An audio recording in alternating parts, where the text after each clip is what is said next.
सबसे पहले तो आप सबको और आपके माध्यम से समस्त जनता को नवरात्रि की, दुर्गा पूजा की बहुत सारी शुभकामनाएं।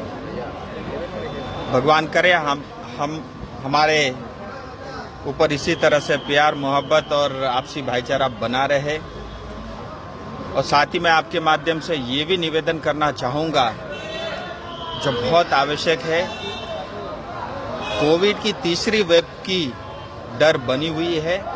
तो ये मैं चाहूँगा कि हम सब मास्क पहने और सामाजिक दूरी बना के रखें, जिससे इस कोविड के कारण हम अपने परिवार और समाज को बचा सकें।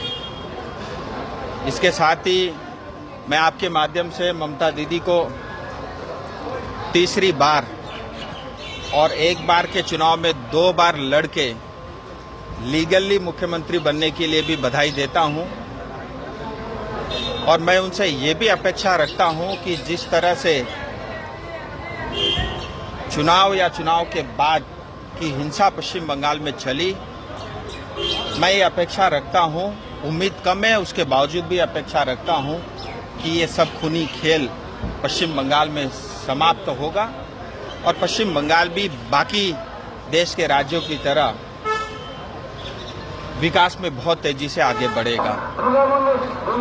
रही बात 12 तारीख जो टॉक्स गृह मंत्रालय ने बुलाया है, जिसके संदर्भ में आपने भी प्रश्न पूछे हैं, हाँ ये सही है। 12 तारीख को केंद्रीय गृह मंत्री जी ने और जो एक पत्राचार किया है और जिसके माध्यम से 4 बजे शाम को 12 तारीख को दिल्ली में जो है टॉक्स स्टार्ट होगा। जैसा कि हम सब जानते हैं, भारतीय जनता पार्टी और मोदी जी के नेतृत्व में भारत सरकार देश भर में जो ऐसे मुद्दे थे जो जटिल थे, जो सीपीएम के समय या कांग्रेस के समय में जिनको कारपेट के नीचे डाल दिया था, ऐसे सभी मुद्दों को एक एक कर हल कर रही है और एक राष्ट्र सशक्त राष्ट्र की तरफ बहुत तेजी से देश बढ़ रहा है। उसी कड़ी में पिछले दिनों में हम सब ने देखा बहुत सारी ऐसे समस्याओं का समाधान हुआ और अब जो गोरखाओं से जुड़े हुए जो समस्याएं हैं उसका भी समाधान के लिए डायलॉग 12 तारीख से ओपन हो रहा है। मैं समझता हूं हम सब के लिए बहुत बड़ी बात है। पूरी दार्जिलिंग तराई डूवर्स की जनता के लिए ये खुशखबरी है।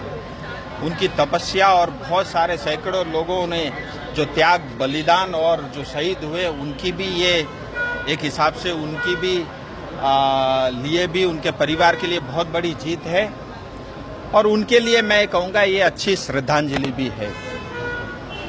अब ये 12 तारीख को टॉक होगा, जिसके अंदर में जितनी मेरी जानकारी में है, गृह मंत्रालय का पूरा टीम होगा, स्वयं गृह मंत्री जी इसकी अध्यक्षता करेंगे और इस मीटिंग में जो कि अलग अलग तरह की बातें चल रही, मैं आपको बताना चाहूँगा आपके माध्यम से, स्टेट को भी, पश्चिम बंगाल सरकार को भी बुलाया गया है और गोरखाओं के इस मुद्दे से जुड़े हुए गोरखा के रिप्रेजेंटेटिव भी इस वार्ता में आएंगे।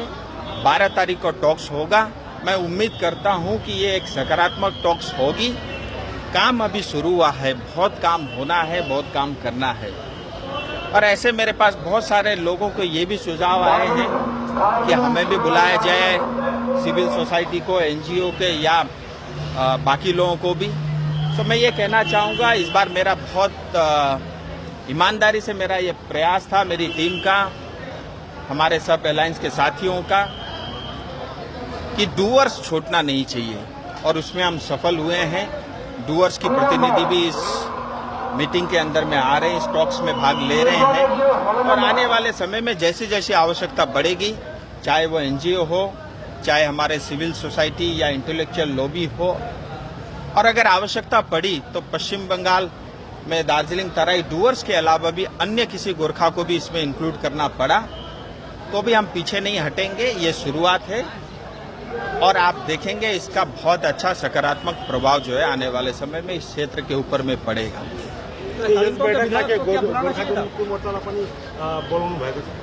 देखिए, मैं एक चीज आपको स्पष्ट कह देना चाहता हूं, ये जो बैठक है ये जीटीए के लिए वार्ता नहीं है। सो मैं शायद ऐसा मानता हूं और शायद गृह मंत्रालय भी इस चीज को जानता है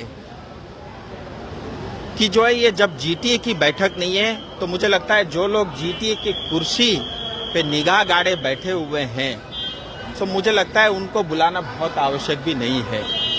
लेकिन इसके बावजूद भी अगर किसी की इच्छा होगी, जैसा मैंने बताया, मेरे लिए सब समान है, मैं न कभी पार्टी देखूंगा न कभी जाति देखूंगा। अगर किसी को भाग लेना हो, अपनी इच्छा प्रकट कर सकते हैं, मैं अवश्य जो है गृह मंत्रालय से बात करूंगा।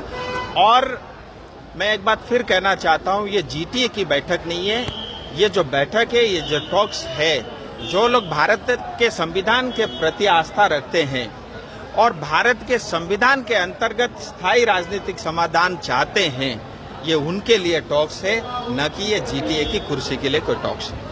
कालिम्पोंग को विधायक को नहीं बुलाया गया? मैं आपको फिर बताया कि अभी पहले मीटिंग के लिए गृह मंत्रालय के जो उचित लगा होगा उन्होंने बुलाया, क्योंकि ये उनका काम है। मेरा सांसद होने के नाते मैं इस तरह की सरकारी टॉक्स में किसी को बुला भी नहीं सकता और प्योरली ये गृह मंत्रालय का उनके अधिकार के अधीन आता है। और जैसा मैंने बताया कि ये जीटीए के लिए टॉक्स नहीं है और जो लोग जीटीए चाहते हैं वो तो ये कहते ही है ना कि हमें डेवलपमेंट चाहिए, हमें जीटीए चाहिए, यही ठीक है हमारे लिए। सो जो लोग जीटीए से संतुष्ट है, मुझे लगता है उनको बुलाना कोई आवश्यक भी नहीं है। मुख्य रूप से आ रहा है। देखिए, मैंने आपको बताया, मेरे पास डिटेल में लिस्ट भी है। मैं अभी आपके माध्यम से इतना ही बताना चाहूंगा, स्टेट को बुलाया है, सेंट्रल टीम उसके अंदर में रहेगी, केंद्र सरकार रहेगी और गोरखाओं के रिप्रेजेंटेटिव बहुत सारे विधायक और अलायंस पार्टी के साथी भी उसमें।